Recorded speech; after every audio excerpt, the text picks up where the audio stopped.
በስመ አብ ወወልድ ወመንፈስ ቅዱስ አሃዱ አምላክ አሜን። በስመ አብ ወወልድ ወመንፈስ ቅዱስ አሃዱ አምላክ አሜን።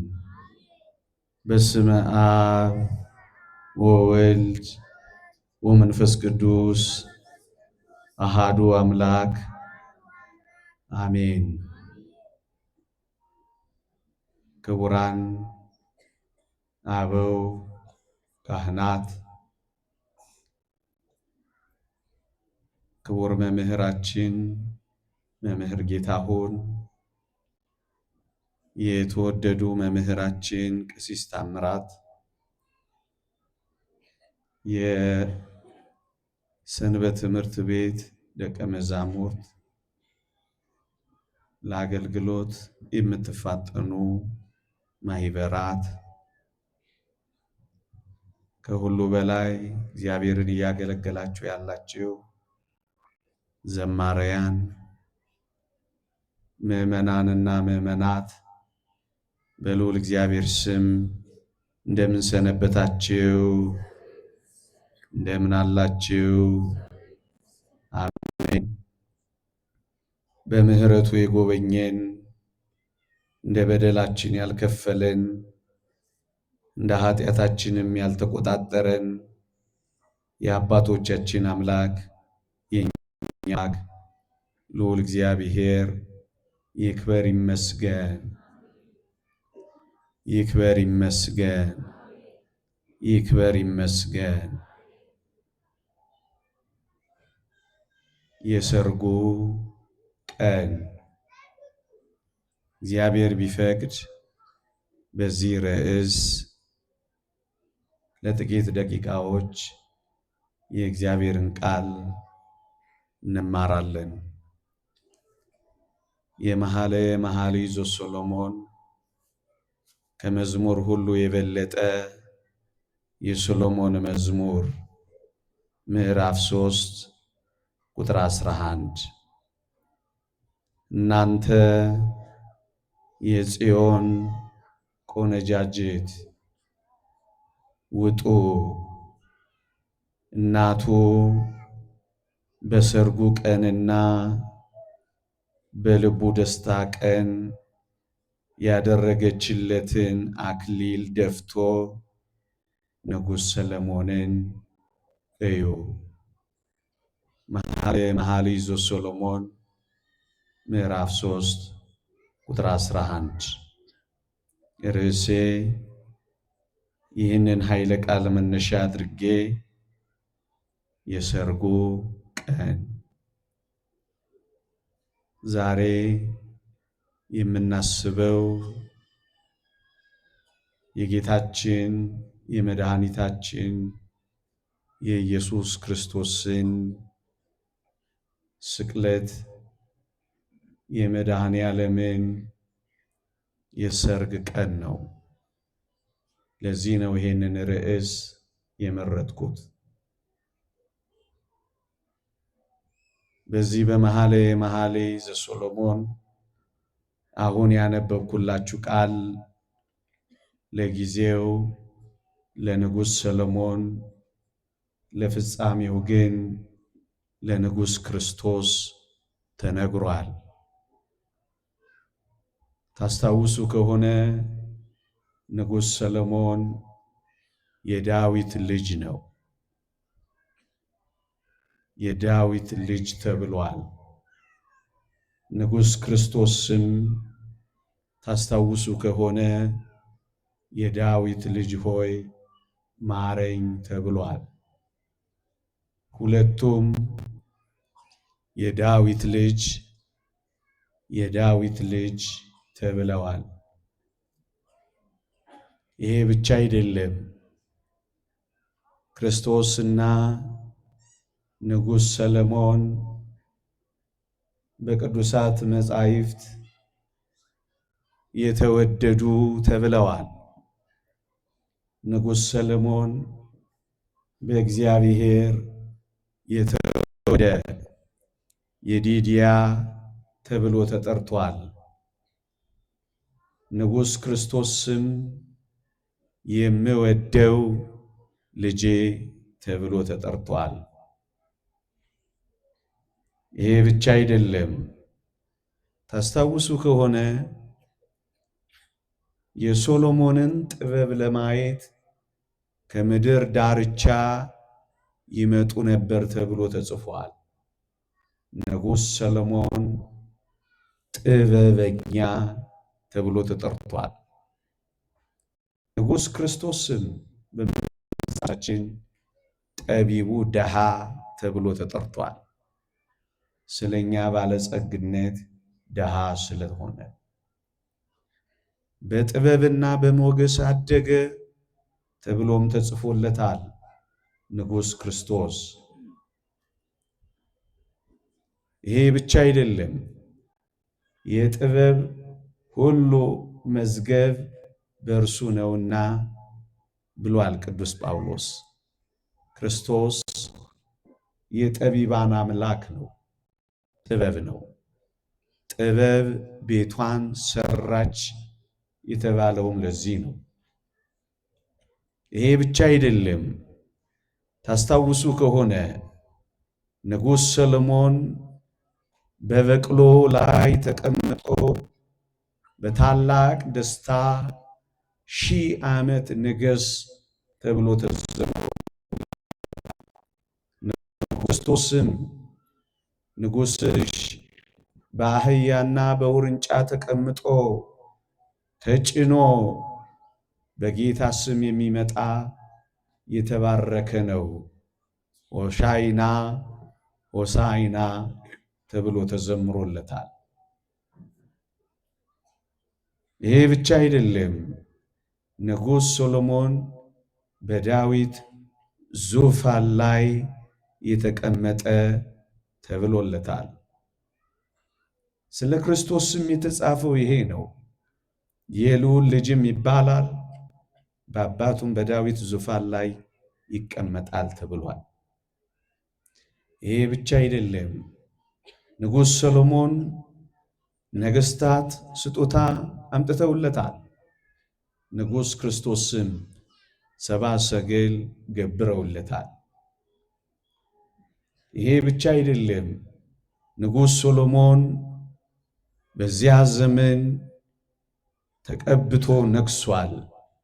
ንጉሥ ክርስቶስም ለድሆች የምሥራችን እሰብክ ዘንድ ቀብቶኛል ብሏል። የዛሬው የመነሻዬ ርዕስ ደግሞ እናንተ የጽዮን ቆነጃጅት ሆይ ውጡ፣ እናቱ በልቡ ደስታ ቀንና በሰርጉ ቀን ያደረገችለትን አክሊል ደፍቶ ንጉሥ ሰሎሞንን እዩ የሚል ነው። ይሄ ለጊዜው ለሶሎሞን፣ ለፍጻሜው ለጌታችን ለመድኃኒታችን ለኢየሱስ ክርስቶስ የተነገረ ነው።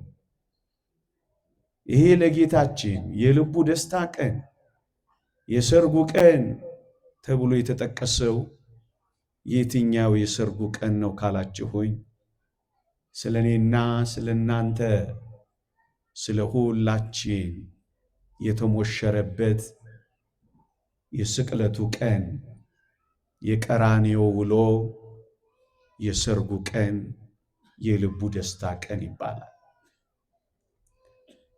የተወደዳችሁ ክርስቲያኖች፣ ወንጌል በሰርግ ተጀምሮ በሰርግ ነው የተጠናቀቀው።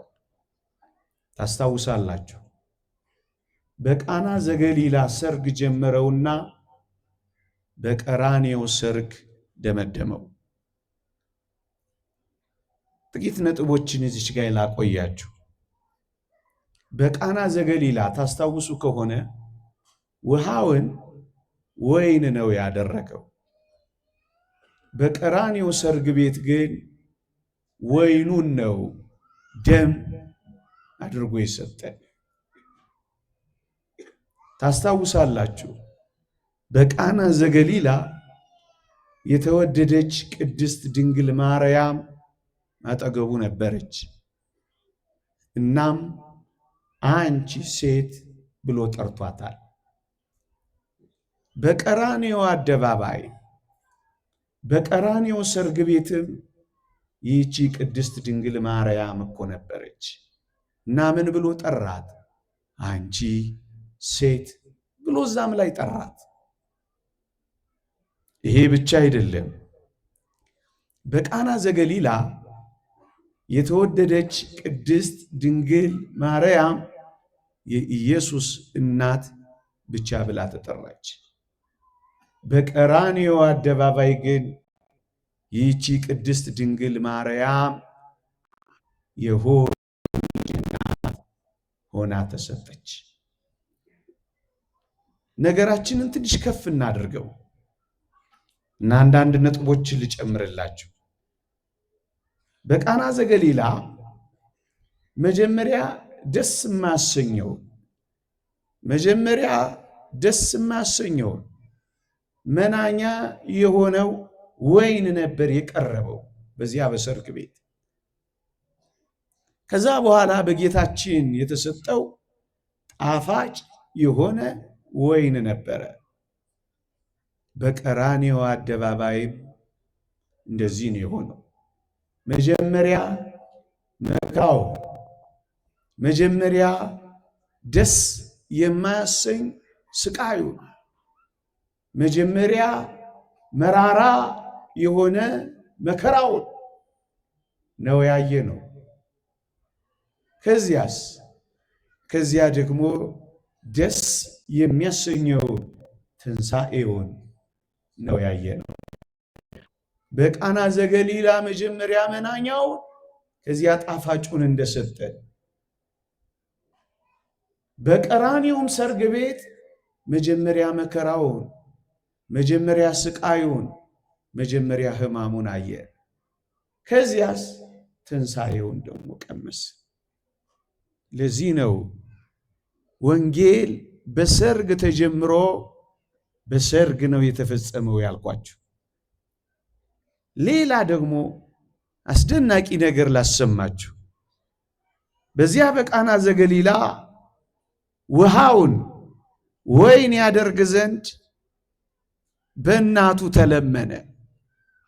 ውሃውን ወደ ወይን ይለውጥ ዘንድ በእናቱ ተጠየቀ። በቃና ዘገሊላ ሰርግ ቤት። በቀራንዮ ሰርግ ቤት እስካላችሁ ሆይ በምሴተ ሐሙስ በሐሙስ ምሽት ወይኑን ደም አድርጎ ይሰጥ ዘንድ የአባቱ ፈቃድ ሆነ። በቃና ዘገሊላ የእናቱ፣ በቀራንዮ ደግሞ የአባቱን ፈቃድ ፈጸመ ይላል አንድ ሊቅ። ደግሞ አንድ ነጥብ እንጨምር። በቃና ዘገሊላ የእናቱ ልመና፣ የእናቱ ጥያቄ የተወደደ መድኃኒታችን ኢየሱስ ክርስቶስን ወደ አደባባይ ተልእኮ፣ ወደ ማስተማር፣ ተአምራት ወደ መስራት አምጥቶታል። በቀራንዮ ሰርግ ቤት ደግሞ የአባቱ ፈቃድ ዓለምን እንዲያድን ሆኗል። ያኛው ተአምራት ለማድረግ ለማስተማር፣ ወደ አደባባይ ለማውጣት፣ በቀራንዮ ሰርግ ቤት በልቡ ደስታ ቀን ደግሞ ሁላችንንም ለማዳን የሱ የአባቱ የመንፈስ ቅዱስ ፈቃድ ሆኗል። ለዚህ ነው ወንጌል በሰርግ ተጀምሮ በሰርግን የተፈጸመው ያልኳችሁ ለመናል። ነገራችንን ትንሽ ከዚህ ወጣ ስናደርገው ታስታውሱ ከሆነ መጽሐፍ ቅዱሳችን የሚጀምረው በሰርግ ብዙ ተባዙ ምድርንም ሙሏት ብሎ ሲባርክ ሰው ብቻውን ይሆን ዘንድ መልካም አይደለም ብሎ ባርኮ ሰርግና ጋብቻን ሲሰጥ በመጨረሻው ዘመን በዮሐንስ ራእይ የምታገኙት ይህች ዓለም ክርስቶስ ሲመጣ በሰርግ ነው የሚጠናቀቅ። እነሆ የበጉ ሰርግ ራት ደርሷል። ለበጉ ሰርግ ራት የተጠሩ ብፁዓን ናቸው ብሎ ያጠናቅቃል። ለዚህ ነው ጥቂት ስለዚህ የቀራንዮ ሰርግ በዚህ ምሽት ባሰማችሁ ብዬ የመረጥኩት። የተወደዳችሁ ክርስቲያኖች ክርስቶስ የሰርጉ ቀን መቼ ነው? አሁን እንዳተትኩላችሁ የስቅለቱ ቀን ቀራንዮ መስቀል ላይ ክርስቶስ ስለኔና ስለ እናንተ ተሞሽሯል። ሙሽራ ሆኗል ነው የምላችሁ። ቅዱስ ቄርሎስ በረከቱ ይደርብንና መስቀል የክርስቶስ የሙሽርነቱ ዙፋን ነው ይላል። መስቀል ላይ የተሞሸረ ሙሽራ፣ በመከራ የተሰረገ ሙሽራ፣ እናቱ የደፋችለትን አክሊሉ አይደል ያነበብኩላችሁ ምንባል ወገኑ አይሁድ የደፉለት በእሾህ አክሊል የተሞሸረ ሙሽራ ኑና እዩ ነው የሚለው። ወገኖቼ እዚህች ቤተ ክርስቲያን ምን ልታዩ መጣችሁ? እናንት ቆነጃጅት፣ እናንት ጎበዞች ሙሽራችሁን ልታገኙ ነው እዚህ የመጣችሁት? አዎ ሙሽራችሁ እዚህ አለ። የተወደዳችሁ ክርስቲያኖች፣ ለዚህ ነው ቤተ ክርስቲያን ሁል ጊዜ የሰርግ ቤት የሆነችው። ሁል ጊዜ አለባት፣ ሁል ጊዜ ሙሽራዋን ታውጃለች፣ ሰርግ ታደርጋለች። ለዚህ ነው በቅዳሴዋም መኑ ዘርእ የመራዌ ዘይጠብ ስጋሁ በሰርጉ ጊዜ ስጋውን ቆርሶ ያበላ፣ በሰርጉ ጊዜ ደሙን አፍሶ ያረካ፣ በስጋው የደገሰ በደሙ መፍሰስ ያረካ እንዲህ ያለ ሙሽራ ያየ ማን ነው ብላ የምትቀድሰው እቺ ቤተ ክርስቲያን ሁል ጊዜ ይሄንን ሙሽራ ትፈልጋለች። ወገኖቼ ይሄንን ሙሽራ ድግሱን በዕለት ቅዳሴ ላይ ትሰይማለች። ይሄን ሙሽራ የተወደዳችሁ ክርስቲያኖች እንዲህ አይነት ሙሽራ ያየ አለ ወይ ብላ ትጠራለች። እንዲህ አይነት ሙሽራ ካገኛችሁ አፋልጉኝ ትላችኋለች። እንዲህ አይነት ሙሽራ አይታችሁ ታውቃላችሁ ብላ ትጠይቀናለች። የተወደዳችሁ ኦርቶዶክሳውያን እንዲህ አይነት ሙሽራ ዓለም አይታ አታውቅም ትላችኋለች። ምን አይነት ሙሽራ?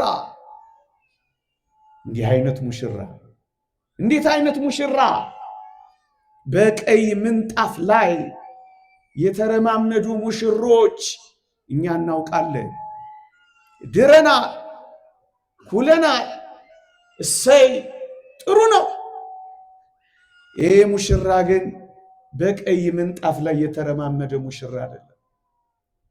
እና ምን አይነት ሙሽራ ነው ካላችሁኝ፣ በቀይ ደሙ የጨቀየ ሚስማር ላይ የተሞሸረ ሙሽራ አይታችሁ ታውቃላችሁ?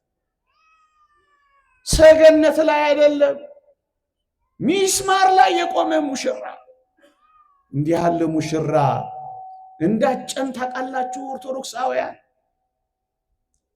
እንዲህ አይነት ሙሽራ አይታችሁ ታውቃላችሁ? የተወደዳችሁ ኦርቶዶክሳውያን ቤተ ክርስቲያን ሁል ጊዜ ይህንን ሙሽራ ነው የምታውጅልን እናውቃለን። አበባ የተነሰነሰላቸው ብዙ ሙሽሮች ድረናል፣ ኩለናል። ሰይ መልካም ነው። ይሄ እኔና እናንተ ሙሽራ ግን አበባ የተነሰነሰለት ሙሽራ አይደለም። እናስ አበባው ተራግፎ እሾኩ የተተከለበት ሙሽራ ከክርስቶስ በቀር አለ? እንዲህ አይነት ሙሽራ ዓለም አይታ ታውቃለች ወይ? ቤተ ክርስቲያን ሁል ጊዜ ይሄንን ሙሽራ አይታችሁታል ወይ ነው የምትለው። የአይሁድ ዋልጌ ቃላት የዘነበበት ሙሽራ፣ እንዲህ አይነት ሙሽራ እንዳጨን ታውቃላችሁ? እናንት ቆነጃጅት ሆይ፣ እናንት ጎበዞች ሆይ፣ እንዲህ አይነት ሙሽራ እንዳጨን ታውቃላችሁ ሆይ? እኛ እኮ ታጭተናል። ሙሽራ እኮ አለን። ቃል ኪዳን ገብተናል። ቀለበታት ልቀናል። ወገኖቼ እንዳንዲት እንደታጨች ሙሽራ እንዳላት ምስኪን ሙሽሪት እንድንኖር እኮ ነው ያጨን። እንዲህ አይነት ሙሽራ አይታል ወይ የሚለን የኔና የእናንተ ሙሽራ ነው። መጣበታለሁ ጥቂት ቆይቼ። እንዲህ አይነት ሙሽራ ምን አይነት ሙሽራ? ሽቶ የተረጨላቸው የፓሪስ ጣፋጭ ሽቶች የተነሰነሰላቸው ብዙ ሙሽሮችን ድረናል፣ ኩለናል። ሰይጥሩ ነው አያስከፋ። ሙሽራ ላሳያችሁ። ሽቶ የተረጨለት ሙሽራ አይደለም። ራቅ የተሞሸረ ሙሽራ አለሽ። እሱም ክርስቶስ የሚባል በጉ ደስታ ቀን እኛን የዋጀን ቀን ለእኛ ቀለበት ያጠለቀበት ቀን እንዴ የወርቅ የዳይመንድ አይደለም እናስ ችንካሮች ያጠለቀበት ቀን። እንዲህ አይነት ሙሽራ አይታችሁ ታውቃላችሁ? እንዲህ አይነት ልዩ ሙሽራ፣ እንዲህ አይነት ውድ ሙሽራ ዓለም አይታ ታውቃለች ወይ? የተወደዳችሁ ክርስቲያኖች ሽቶውን ብቻ አይደለም እንደዚህ ለብሶ የተሞሸረ ሙሽራ አይታችሁ ታውቃላችሁ? ያማረ ልብስ ያረው በጌጠኛ ማዕረገ ልብስ የተሞሸሩ በርካታ ሙሽሮችን ዓለም ታውቃለች፣ ድራለች፣ ኩላለች። እሰይ እርቃኑን የተሞሸረ ሙሽራ ከኔና ከናንተ ጌታ በቀር አለ? ለኔና እናንተ የጸጋ ልብስ ለማልበስ የተራቆተ እንዲህ አይነት ሙሽራ አይታችሁ ታውቃላችሁ? ልብሱ የተገፈ እንዲህ አይነት ሙሽራ አይታችሁ ታውቃላችሁ? እርቃኑን የተዋረደ እንዲህ አይነት ሙሽራ እንዳጨን ታውቃላችሁ?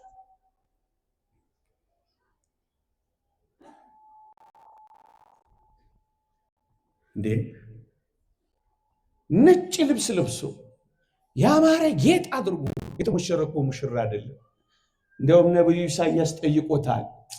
ልብስህ ስለምን ቀላ ብዬ ጠየቅኩት ይላል ትንቢተ ኢሳይያስ ምዕራፍ 63። እንዲህ ብሎ መለሰልኝ ይላል፣ የወይን መጥመቂያውን ብቻዬን ረግጬዋለሁ፣ እሱ ተረጭቶብኝ ነው አለኝ ይላል። ደም የተረጨበት ልብስ ያለው ሙሽራ እኔና እናንተን እንደዋጀን እኔና እናንተ እጮኛ አድርጎ እንዳጨን ታውቃላችሁ? በደም የተረጨ ልብስ ያለው ጌጠኛ ልብስ አይደለም። ሲያዩት በጣም የሚዘገን ናቸው። የሕማም ሰው ያማረ ሰውነት ምናልባት እንደዚህ ዘመን እስቲም እና ምናምን የገባ አይደለም። ጅራፉ ጫፍ ላይ አጥንቶችና ብረቶች ተሰክተው ሲገረፍ ስጋው እየተቦጨቀ ይወድቅ የነበረ ሙሽራ በሰንበር ያጌጠ እንዳጨሽ ታውቂያለሽ? እንዲህ አይነት ሙሽራ ስለኔና ስለናንተ ደስታ በቀራንዮ ላይ ሰርግ እንዳደረገ ታውቃል። ሰርግ እንዳደረገ ታውቃል።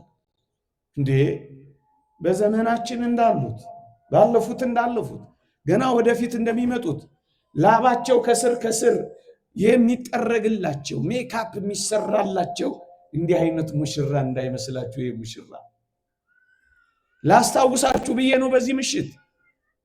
ምናልባት በልባችን ከታተመ፣ ምናልባት ፍቅሩ ይሉኝታ ካስያዘን፣ ምናልባት የሆነው ሁኔታ ከኃጢአት ካቆራረጠ እንኳን የአባታችን የአምላካችን የሞተልን የመድኃኒታችን አይደለም የአባትና የእናት ፍቅርና ይሉኝታ እንኳ ከስንት ነገር ይጠብቃል ወዳጄ። ይሄ ፍቅር ከኃጢአት ይሉኝታ እንኳን አልጠብቅ ብሎናል። ስለሚያፈቅረን አፍቃሪ አምላክ ስለሞተልን ወዳጃችን ብለን እንኳን ከሰይጣን ጋር መወዳጀት ሰይጣንን ማፍቀር መርገጥ አቅቶናል። ገጽዙን የሚጠርጉለት ፊቱን የወየበውን በበረዶ የሚያሹለት ሰዎች የሌሉት ሙሽራ። እንዲህ አይነት ሙሽራ አይታችሁ ታውቃላችሁ? እንደውም ልንገራችሁ፣ ላበቱን የሚጠርጉለት ደሙን የሚያብሱለት አንድም ሰው አጠገቡ አልነበረ። ከራሱ የሚወርደው ደም አይኑን እየሸፈነው መሬትን ማየት እንኳን ያቃተው ሙሽራ አይታችሁ ታውቃላችሁ? ሲወርቅ ሲነሳ ሲንከባለል ለአንተና ለኔ ለሁላችን እንጂ እሱ ምን ነበረበት? ዘእንበለ ኃጢአት በህቲታ ብቻውን ከኃጢአት በቀር የኔና የእናንተን በደል የተሸከመ እሱ አይደለም። የተወደዳችሁ ክርስቲያኖች፣ አንዲት ሴት አየችው። ቬሮኒካ ትባላለች። አሁን በአንዱ የአውሮፓ ከተማ ይሄንን ሻሿን እውነተኛው መልኩ ታትሞበት ታገኙታላችሁ። አየችው፣ ደነገጠች፣ ራራችለት፣ አንጀቷ ተንሰፈሰፈ፣ አልቻለችም። ምን ትስጠው? ከልቧ በፊት ሻሿን ወረወረችለት፣ አበሰበት። በተውሶ ፊቱን እንኳን ያበሰ ሙሽራ ከኔና ከናንተ ጌታ በቀር ማን አለ? ምንም የሌለው ሙሽራ፣ ፊቱን ማበሻ ጨርቅ እንኳን የተነፈገው ሙሽራ፣ ራሱን ለማበስ ጊዜ እንኳን የተነፈገው ሙሽራ፣ ፋታ ያጣ ሙሽራ። እኛ ለኃጢአት ፋታ ያጣን ስንሆን እሱ ግን እኛ ለዳ ፋታ ያጣ ሙሽራ ከኔና ከናንተ ጌታ በቀር የተገኘ በተውሶ ሻሽ ስለኔና ስለናንተ ባለጠግነት ሁሉን ትቶ የወረደ ሙሽራ፣ ሁሉ ያለው ድሃ የሆነ ሙሽራ፣ ሁሉ ሞልቶት ስለኔና ስለናንተ ሙላት ባለጠጋ የሆነው ድሃ የሆነበት እንዲህ አይነት ሙሽራ ዓለም አይታ ታውቃለች? ዝም ብለን የተሰበሰብን መሰላችሁ? ለዲኮሬሽን አልተሰበሰብንም አይደለም። በተውሶ እኔ በጣም ይገርመኝ ጥቂት ነገር ልንገራችሁ። በተውሶ በረት ተወለደ። በተውሶ ታንኳ ቆሞ አስተማረ። በተውሶ ቤት ቅዱስ ቁርባንን መሰረተ። በተውሶ ሻሽ ፊቱን ጠረገ። በተውሶ መቃብር ተቀበረ። አሳዝነው። ምንም ነገር ነፍገነው። እመኑኝ፣ አሁን እንኳን ልባችንንና አንደበታችንን እንኳን ነፍገነዋል። አንደበታችንን ለማመስገን ነፍገነዋል። ልባችንን ለፍቅር ነፍገነዋል። ፊታችንን አዙረንበታል። ጎበዝ፣ የኔና የናንተ ጅራፍ የለም እንዴ? አለ እንጂ የሐሜት ጅራፍ የለም። የዝሙት የእሾህ አክሊል የለም። በስራቸው ይክዱታል ካለ በኋላ ቅዱስ ጳውሎስ ይሰቅሉታልም ያወርዱታልም ይላል። እኔ የሚገርመኝ የአይሁድ ስቅለት ብቻ አይደለም፣ የዚህ ዘመን መከራው ይገርመኛል። እኛ በወገኖቹ ቤት የሚቆስለው ቁስል አይገርማችሁ? ባመነው ሰዎች የሚቆስለው ቁስል፣ በበደል የሚቆስለው ቁስል፣ በኃጢአት የሚመታው ጅራፍ የእግዚአብሔርን ልጅ ይሰቅሉታልም ያወርዱታልም ይላል። መስጠት ማዋስ እንኳን አቃተና ያሳዝን። በር የተዘጋበት ሙሽራ ይልሃል ክርስቶስ ነው። አሁን ከፍተንለታል። እዛ መኃልየ ሰሎሞን ላይ አንዲት ሴት ታገኛላችሁ። ውዴና ብላ ጮኸች። በመስኩና በመስኩም ላይ ተሰማራ ናልኝ ብላ ጠራችሁ። መጣ። መኃልየ ሰሎሞን ምዕራፍ 5 ላይ አሁን ከጠቀስኩት ምዕራፍ 2 አንድ ምዕራፍ ዘሎ ታገኙታላችሁ። ምዕመናን እስኪ ተመልከቷት። ሙሽራዋን ፈልጋለች፣ ግን ምን እንዳደረገች ታውቃላችሁ? ዘጋችበት። ድምፁን እየሰማች መደሰት ብቻ ያዘች። በር ከፍታ አብራው ሙሽራዋን ማስገባት ግን አቃታት። እንደዛች ሙሽራ ይሆንና ይመስላችሁ? እንወደዋለን እኮ እንዘምርለታለን፣ እንወደዋለን እኮ ቃሉን እንሰማለን፣ እንወደዋለን እኮ እንሰብክለታለን፣ እንወደሃለን እንለዋለን፣ እንቀድስለታለን፣ እንወደሃለን እንለዋለን፣ ቤቱን ከበን እንቀመጣለን። ግንስ ዘግተንበታል። ደጅ የቆመ ሙሽራ ሲያንኳኳ አይሰማችሁም? አሁን ይህ የውዴ ቃል ነው። እርሱም ደጁን ይመታ። እኔ ተኝቻለሁ ልቤ ነቅቷል ትልላችኋለች እቺ ሙሽሪት። ልቧ ነቅቷል፣ እሷስ ለሽ ብላለች። እቺ ታዲያ እኛን አትመስል። እመኑኝ ነቅተናል። ብዙዎቻችን ያለ እግዚአብሔር ሕይወት እንደሌለ ነቅቶናል፣ ገብቶናል። እግዚአብሔር የሕይወታችን ምንጭ፣ እግዚአብሔር የተስፋችን መሰረት፣ እግዚአብሔር የመወጣጫችን መሰላል እንደሆነ ገብቶናል። ግንስ አልከፍት ብለን ዘግተናል። እንዴ ጠርቅም በድምፁ ብቻ መደሰት፣ በመዝሙር ብቻ መደሰት፣ በአገልግሎት ብቻ መደሰት፣ በበዓል ብቻ መደሰት እንደስ ዝግት እንዳይገባ ጠርቅምን ቆለፈ። አጅሪት የውዴ ቃል ነው። እሱም ደጁን ይመታል። ምን ያደርጋል? ልቤ ነቅቷል፣ እኔ ተኝቻለሁ እያለች እንደምትወደው ብቻ ትናገራለች። ከወደደችው አትከፍትለትም። እናንተ የወደደ እኮ ይከፍትለታል። የወደደ እኮ እመር ብሎ ተነስቶ መሸጎሪያውን ከፍቶ ያስገባዋል። ልባችን ስር ድምፅ አይሰማችሁም? አሁን የሚለማመጥ ድምፅ። ያ መዝሙር እንዴት ይደንቃል! ቴዲ የዘመረው ምንድን ነው የሚለው? በማንኳኳት ምን እጁ ቆስሏለሁ፣ ስንቴ አድክመነዋል፣ ስንቴ ደጅ አስጠንትነዋል፣ ስንቴ ደጅ አቁመነዋል። ዘጋችበት። እሱ ምን አላት? አልከፍት ብትለው ግን እኮ ትወደዋለች። እናንተ ግን እኮ አፈቅርሃለሁ ትለዋለች፣ ግን እኮ ውዴ ትለዋለች፣ ግን እኮ ሙሽራዬ ትለዋለች። እንደዚህች አይነት ቀልደኛ ሙሽሪት አንመስልም እኛ ወገኔ። ወዳጆቼ ከወደድነው ከኃጢአት አልጋችን መር ብለን ተነስተን እንክፈትለን። ትወዱታላችሁ፣ እናፈቅረዋለን። ከኃጢአት ምቾታችን ወረድ ብለን ደጅ ያለውን ጌታ እናስገባ።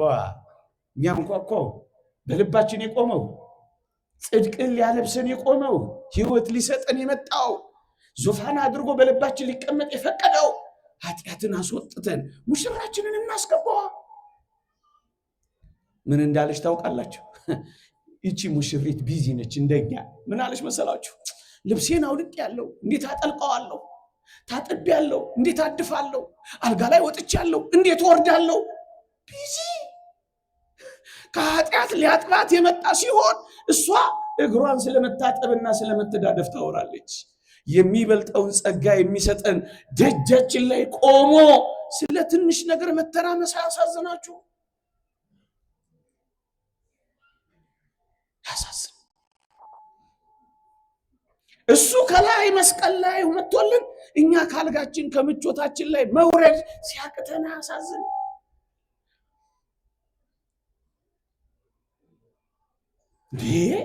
እቺን ሙሽሪት ተመልከቷል። አልከፍታለች። ምክንያት ደረደረች። ምክንያት የስካውኑ ምክንያታችን አይበቃም ወገኖች። እግዚአብሔር እየመጣ ይመስላችሁ? እንጃ። ድምፁ ኮቴው ተራሮችን እየተሻገረ በመከራና በዱላ በስቃይ እየመጣ ይመስላችሁም? እግዚአብሔር የዚህ ዓለም ድምፅ እንደዚህ የመጣ ይመስላችሁ? የክርስቲያኖች መከራ፣ መሰቀቅ፣ መቸገር፣ ስፍራ ማጣት፣ መሰደድ፣ መንገላታት፣ ይሄ ሁሉ የሆነ የእግዚአብሔር ድምፅ አይሰማችሁ? ያለ መጠናቀቂያ ለመቅረቧ ከሩቅ የሚሰማ ኮቴ አይመስላችሁ? በእኛ ሀገር ብቻ አይደለም፣ በመላው ዓለም ኦርቶዶክሳውያን በጭንቅ ላይ ናቸው። በአቶስ ተራራ ያለው መነኩሴ እንደተናገረው በመጨረሻው ዘመን ኦርቶዶክሳውያን በምግብ ሰብል ራሳቸውን ካልቻሉ ይህ ዓለም ያጠፋቸዋል እንዳለው ያ የበቃ መነኩሴ የሆነ ድምፅ አይሰማችሁ እና ሳንከፍትለት ልንቀር። ምን አለች መሰላችሁ? እቺ ሙሽሪት በሞቴ ልንገራችሁ፣ አሁን ያለችውን ዘረዘረች። ታጥቤያለሁ፣ እንዴት አድፋለሁ፣ ለብሻለሁ፣ እንዴት አውልቄያለሁ፣ እንዴት እለብሳለሁ። የጸጋ ልብስ ሊያለብሳት የመጣ ሲሆን እሷ ስለ ተራ ልብስ ትጨነቃለች። እቺ ሙሽራ ያለችው ወድሃለሁ ያለችው የውዴ ቃል ነው ያለች፣ ግን መጨከን አቃታት። ወዳጆቼ አሁን የመጨከን ዘመን ቢሆንስ ለምን አንጨክንም? ወገኖቼ አትስሩ አላለንም? ኃጢአት አትስሩ ነው ያለን። አትሳቁ አላለንም? ሰው አታሳቁ ነው ያለን። አትኑሩ አላለንም? አትበድሉ ብቻ ነው ያለን።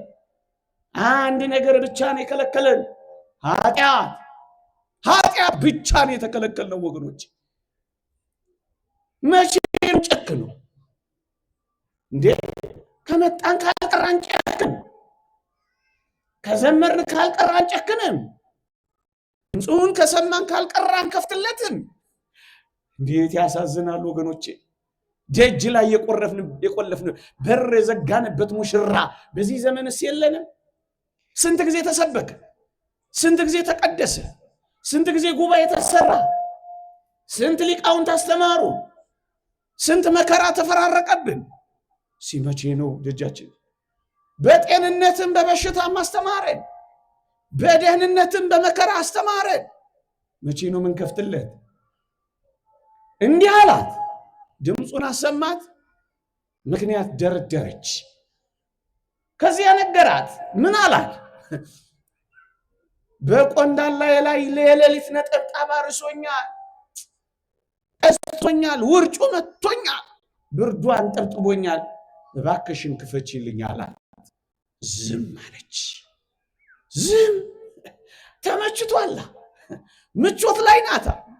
መጨረሻ ላይ ወዴ እጁን በቀዳዳ ሰደደ፣ አንጀቴም ስለ እርሱ ታወከ አለች።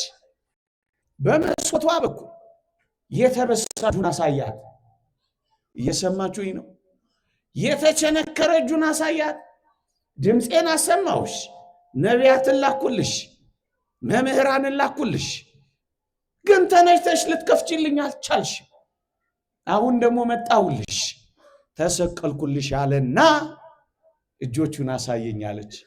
ያን ጊዜ ምን አለች? አንጀቴ ስለሱ ታወከ፣ እከፍትለት ዘንድ ተነሳሁ አለች። ወገኖቼ ይሄ ሁሉ መከራ አስጨክንም። የክርስቶስ ፍቅር ዓለምን አስተወንም፣ አንከፍለትም። እስከ መቼ ነው ደጅ የምናስጠን? እስከ መቼ ነው ፍቅሩ የሚለማመጠን? እስከ መቼ ነው ስማችንን እየጠራ ክፈቱልኝ እራት ከእናንተ ጋር ልብላ? አሳዝንም። ያ በር የሚያንኳኳው አሳዝንም።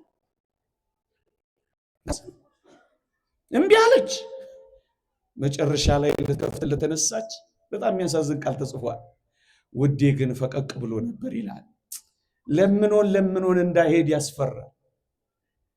ፈልጎን እናናጣው ያስፈራል። መጥቶ ሳናገኘው እንዳንሄድ ያስፈራል። እግዚአብሔርን በሚገኝበት ጊዜ ፈልጉት፣ ቀርቦም ሳለ ጥሩት ይላል ነቢዩ ኢሳያስ። እግዚአብሔር ዛሬ ይገኛል። አግኝታችሁት ሂዱ፣ ተገናኝታችሁ ውጡ፣ ጨክናችሁ ውጡ። ጨክኑ። እንደ ሴትዮዋ ገር አትጋቡ። ሴትዮዋ ባል ሞተባት አሉ። በጣም የምትወደው ባል ግን ምን አረገች መሰላችሁ? ፀጉሯን ተላጨች። ስትላጭ የተላጨችው ግን ለየት ያለ አለጫጨት ሆነላችሁ። ምን አይነት? በግማሽ ተላጨችዋል። አንዱን አጎፈረችው፣ አንዱን ተላጨችው። ይሄን አጎፈረች፣ ይሄን ተላጨች። ግማሽ ሉጬ ግማሽ ጎፈሬ በሉት። እናንተ ምን እንደም ሐፋፍ ነው የምትሉት? ሐፋፍ በሉት። ቤት ከገባችሁ መንደሩ ሁሉ ግራ ተጋባ። አረ ምን አይነት አቆራረጥ አመጣች እቺ ሴትዮ ብሎ ግራ ተጋባ። ቆይ ሰልስት ይለፍና ነው ምን ጠይቃት እቺን ሴትዮ ብለው ተናደው ልክ ሰልስት እንዳለፈ አንቺ ምን ነው አዋረድሽ? እንዲህ አይነት አለጫጨት አመጣሽብኝ ምን ነው አሏት አሉ። አጀሪት ምን አለች አሉ? ምን ላርግ ባቢሞት ተላጨውት አለች አሉ። የተላጨችውን ክፍል እየነካች ምን ላርግ ባሌ ቢሞት ተላጨውት ምን ላርግ? ልብ ያልቆርጥ ብሎኝ ያሳደግኩት ባል ባገኝ ብዬ አለች። ባል ባገኝ ብላ አሳደገችው። ልብ ያልቆርጥ ብሎኝ መልሷ ነው። አንተ ልብ ያልቆርጥ ብሎኝ ባል ባገኝ አሳደግኩት፣ ባሌ ቢሞት ደግሞ ምን አልኩት? ልቤ ምን አልላለ? ልባችን መቼ ነው የሚቆርጠው? መቼ ነው ስለ ክርስቶስ ፍቅር እቺን ዓለም ቆርጠን የምንጣል? መቼ ነው ዝሙት ተቆርጦ የሚጣል? መቼ ነው ስካር ተቆርጦ የሚጣለው? መቼ ነው ቁማር ተቆርጦ የሚጣለው? መቼ ነው ሱስ ተቆርጦ የሚጣለው? መቼ ነው ሐሜት ተቆርጦ የሚጣለው? ልባችን አልቆርጣለ። እቺ ሴትዮ ልቧ ስላልቆረጠ እኮ ነው በምቾቷና በመከራው መካከል ምክንያት ስትደረድር የኖረችው። አውልቅ ያለው እንዴት ለብሳለሁ፣ ታጥብ ያለው እንዴት አድፍ ያለው፣ አልጋ ላይ ወጥቻ ያለው እንዴት ወርዳለሁ። ልቡ አልቆርጥ ያለ ክርስቲያን ነው አሁንም ያለ። አብዛኞቻችን እኔን ጨምሮ መጨከን አቃተን፣ መቁረጥ አቃተን፣ ጨዋ መሆን አቃተን። እቺ ሙሽሪት በጣም ያሳዘነ መጨረሻው ልንገራችሁ። በሞቴ ሶጣ ውዴ ፈቀቅ ብሎ ነበር ይላል። ከዚህ በላይ የሚያሳዝን ነገር አለ? ተለምኖ ስንወጣ ማጣት አያሳዝንም? መኖይ ፈልጎን እምቢ ያልንለት ያፈራናል። ጠርቶን አቤት ማልቃተን ዘንድ ትቶን ይሄዳል። የሚዘጋ ቀን አለ። እድላችን የሚባክንበት ቀን አለ። በእግዚአብሔር ጥሪ ላይ እምቢ ካልን በኋላ የማይመለስ እድል አለ። ነገ ላይኖር ይችላል። ይሄ መንፈሳዊነት ላይ ቀጥል ይችላል። ይህ ሰይጣን መከራ ከዛሬው ይልቅ ነገ ሊብስ ይችላል። ዛሬ ባለው እድል መጠቀም ይገባናል። ዛሬ እግዚአብሔር ቃል አለ፣ ተማሩ። ዛሬ ካህን አለ፣ ንስሐ ግቡ። ዛሬ ጊዜ አለ፣ ተመለሱ፣ እንመለስ። ስትወጣ ውዷ የለም ፈቀቅ ብሏል። ከዛ ምን አለች? ውዴን ያያችሁት እባካችሁ ንገሩኝ እያልኩ የከተማይቱን ጠባቂዎች ጠየቅኩ አለች። ፍጋ ወጣች፣ መንከራተት ጀመረች። የከተማይቱ ጠባቂዎች ግን የዓይነ ርግቤን ነጠቆኝ፣ ደበደቡኝ፣ አቆሰሉኝ አለች። አታሳዝንም? ክርስቶስ አፍቃሪያችን ከተወን ወጋሪያችን ዲያብሎስ እንዳያገኘን ምዕመናን፣ እግዚአብሔር ይወደናል፣ ከእርሱ ጋር ሊያኖረን። ዲያብሎስ ይጠላናል፣ ሲኦል ሊከተን። አባ እንጦንስን ወደ ምናኔ ከከተተው እጅግ አስደናቂ ጨዋታዎች አንዱ የሕፃናት ጨዋታ እንደነበር ታስታውሳላችሁ። ሁለት ሕፃናት ይጫወታሉ፣ የቡድንና የቡድን አባቶች። ምን ይባባላሉ አሉ?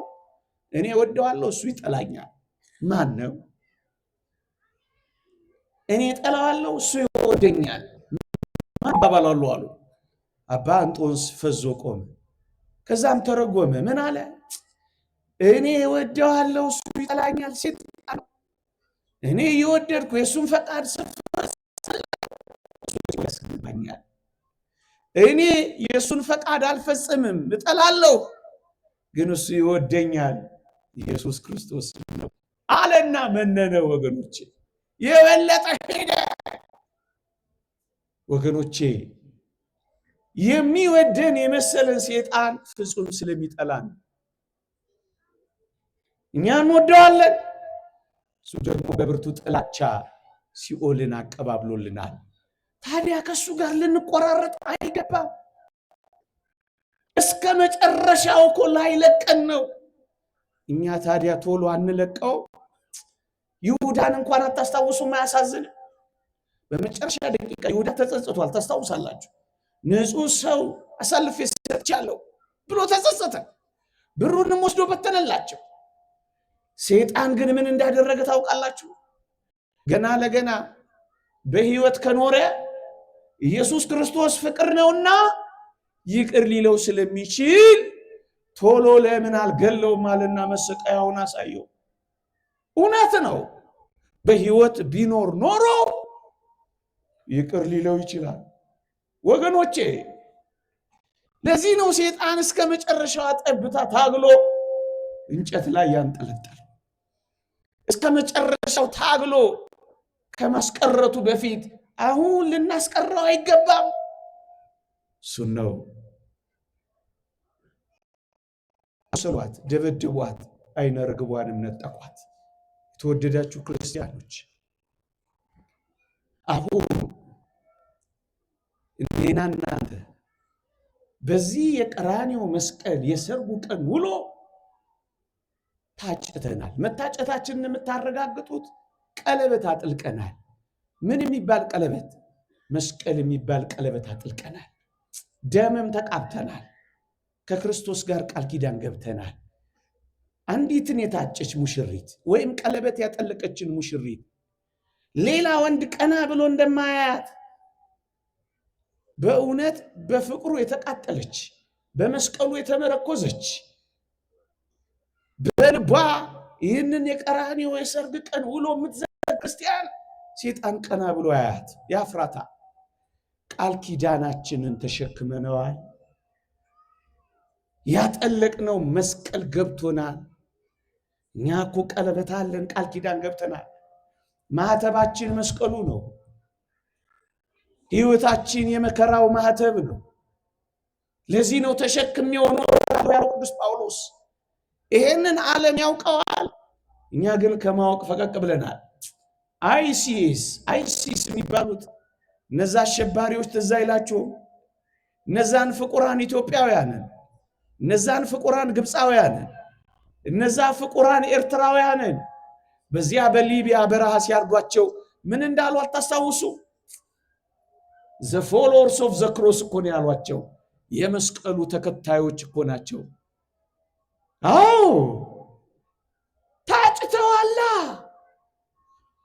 ከለሜዳ ለበሷ።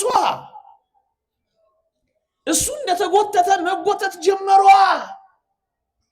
የተወደዳችሁ ክርስቲያኖች ሙሽሮች ናቸው። ሕማሙን የመስቀሉ ተሸካሚዎች፣ የመስቀሉ ተከታዮች፣ የክርስቶስ እጮኞች ናቸው። መስቀል ሲመጣ መከራ ሲመጣ እምቢ ሊሉ አልቻሉ። እኔ ሁሌ ሳስታውሳቸው ይመስጡኛል። አይደንቅም? ልጅ አላቸው፣ ቤተሰብ አላቸው፣ እናት አላቸው፣ አባት አላቸው።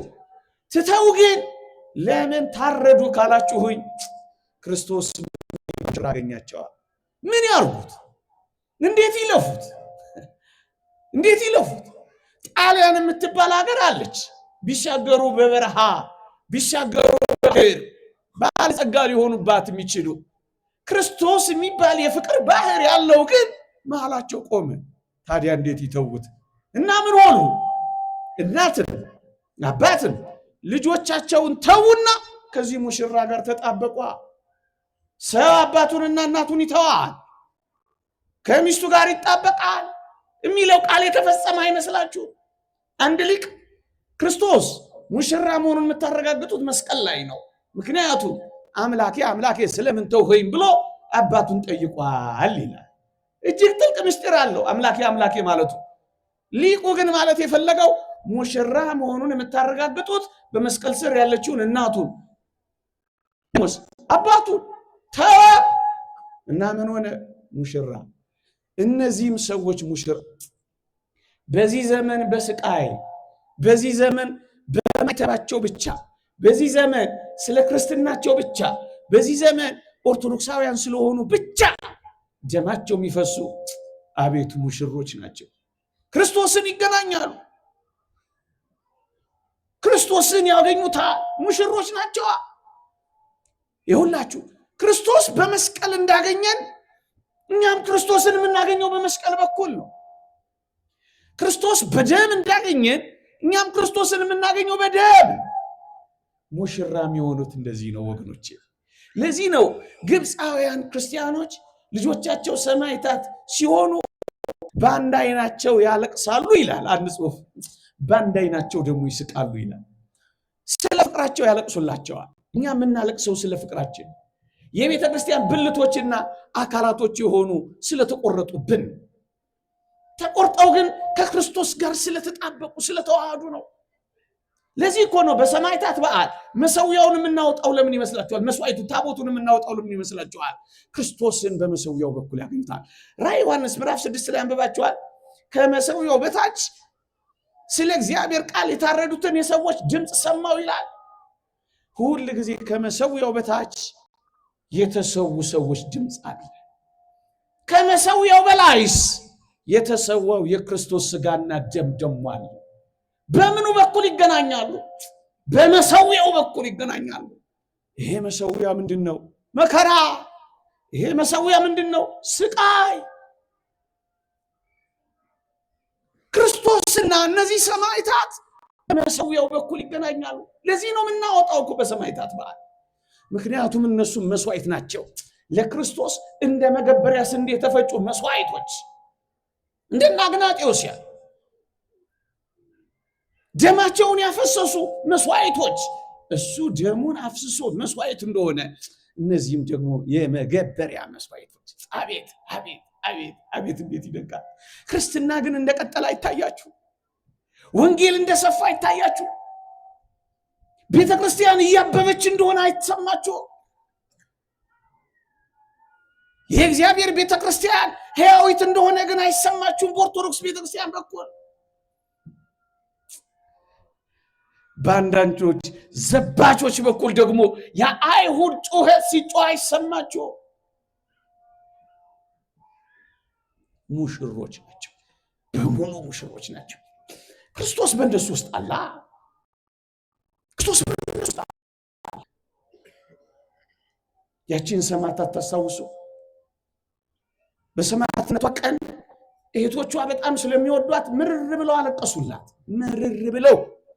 ከዛስ እሷ ሰማዕትነት ስትቀበል በሚቃጠለው ሰውነቷ ውስጥ የማይቃጠለውን ክርስቶስን አዩታ። በአይናቸው አዩት። ከዛስ ማልቀሳቸውን አቆሙ። ለካ ክርስቶስ አብሯት አለ። አብሯት። ያ ሊቅ እንደተናገረው ሰማዕታት ወደ ፍርድ አደባባይ በተጎተቱ ቁጥር ክርስቶስም አብሮ ይጎተታል።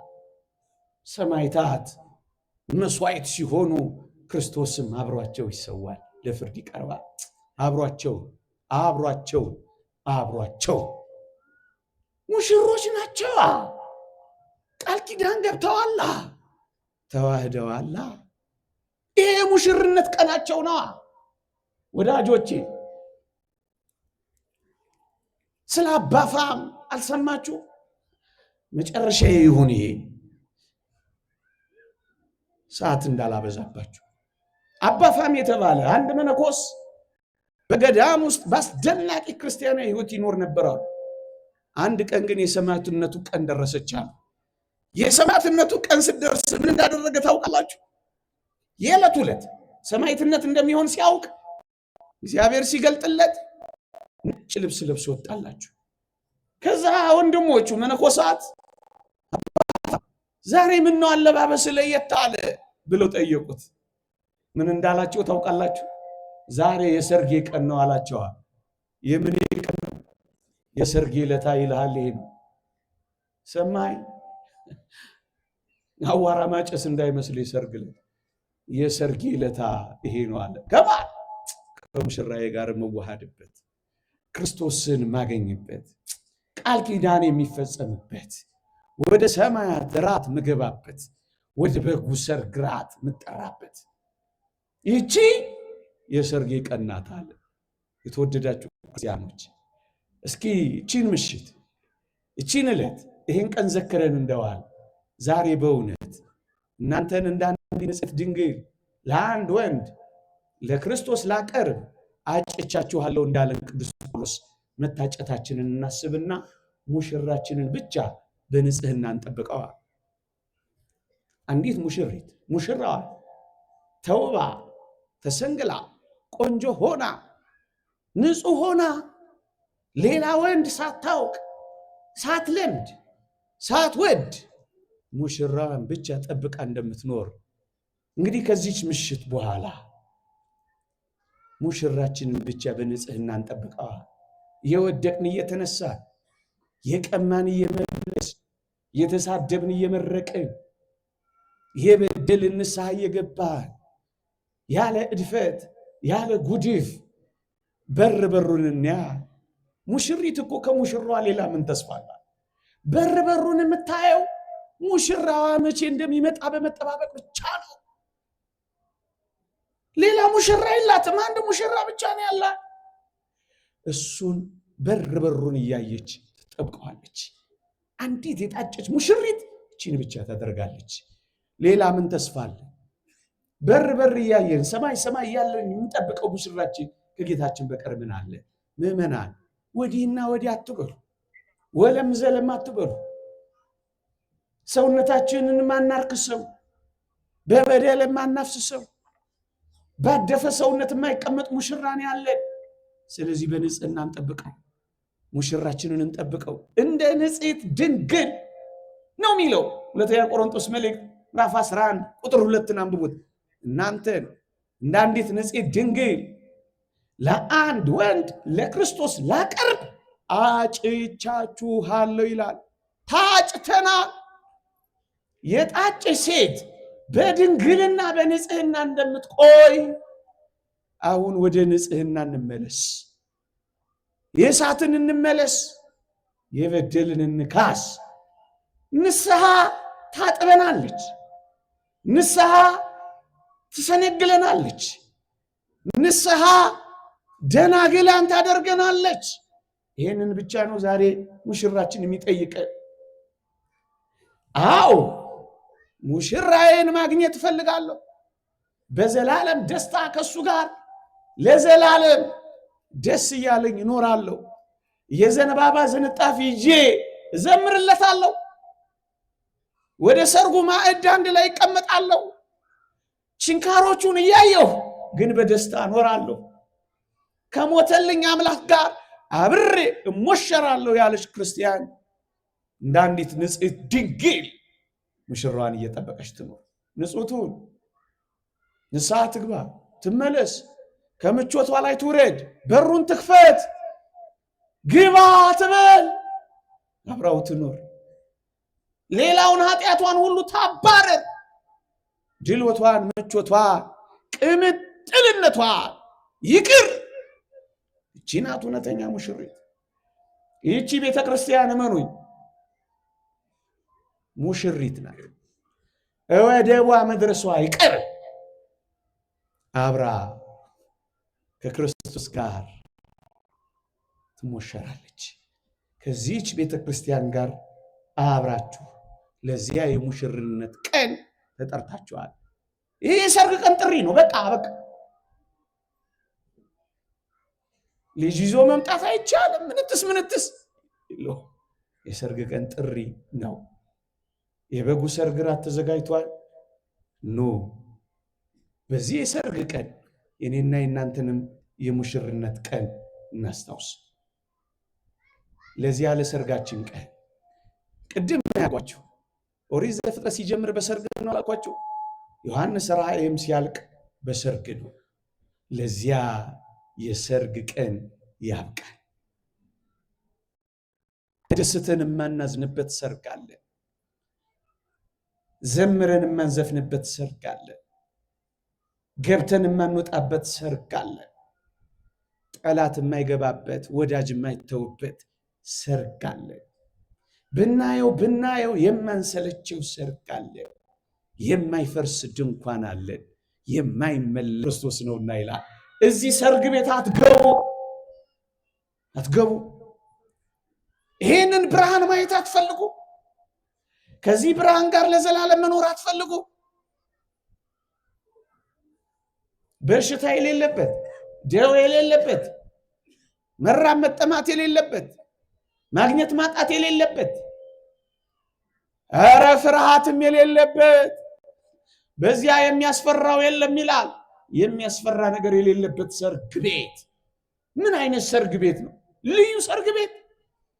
ተድላችን ደስታችን ፊቱን ማየት ብቻ የሆነልን ሰርግ ቤት። ነጭ ልብስ የምንለብስበት ሰርግ ቤት። የማያድፍ ልብስ የምንለብስበት ሰርግ ቤት። ምን ልንና ነጭ ልብስ ለብሰን የምንከብርበት። አቤት አይናፍቃችሁም? በአይናችሁ አይታይም? እኔ እየታየኝ ነው የምነግራችሁ። ነጭ ዙፋን ላይ የምንቀመጥበት ሰርግ ቤት አይታያችሁ? ደጋሾች አይደለም ሰርገኞች ምን ሆነበት ሰርግ ቤት። አቤቱ ለዚያ ሰርግ አብቃንማ። ለዚህ ነው ቅዱስ ዮሐንስ በራእዩ መጨረሻ ላይ አቤቱ ጌታችን ኢየሱስ ክርስቶስ ሆይ ቶሎና ብሎ ይዘጋው። ለዚያ ሰርግ ያብቃንማ። አሜን አትሉ?